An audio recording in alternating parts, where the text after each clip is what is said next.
हमारे चैनल पर आपका स्वागत है। कुछ अनकही सच्ची बातें। Please like share subscribe my channel. Bhimashankar Jyotirlinga Kumbhakarna के पुत्र को मारकर यहाँ स्थापित हुए थे। भगवान शिव के 12 ज्योतिर्लिंगों में भीमाशंकर का स्थान छठा है। यह ज्योतिर्लिंग महाराष्ट्र के पुणे से लगभग 110 किलोमीटर दूर सह्याद्री नामक पर्वत पर स्थित है। इस ज्योतिर्लिंग की स्थापना के पीछे कुंभकर्ण के पुत्र भीम की एक कथा प्रसिद्ध है। कहा जाता है कि कुंभकर्ण के एक पुत्र का नाम भीम था। कुंभकर्ण को करकटी नाम की एक महिला पर्वत पर मिली थी। उसे देखकर कुंभकर्ण उस पर मोहित हो गया और उससे विवाह कर लिया। विवाह के बाद कुंभकर्ण लंका लौट आया, लेकिन करकटी पर्वत पर ही रही। कुछ समय बाद करकटी को भीम नाम का पुत्र हुआ। जब श्री राम ने कुंभकर्ण का वध कर दिया तो करकटी ने अपने पुत्र को देवताओं के छल से दूर रखने का फैसला किया।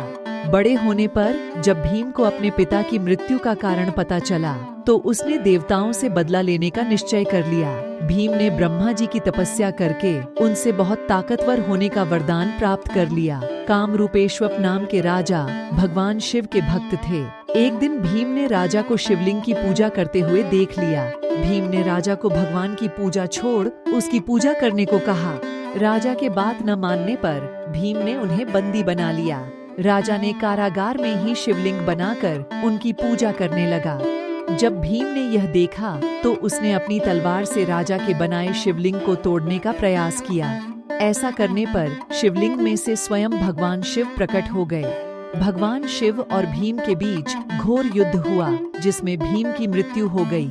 फिर देवताओं ने भगवान शिव से हमेशा के लिए उसी स्थान पर रहने की प्रार्थना की। देवताओं के कहने पर शिवलिंग के रूप में उसी स्थान पर स्थापित हो गए। इस स्थान पर भीम से युद्ध करने की वजह से इस ज्योतिर्लिंग का नाम भीमशंकर पड़ गया।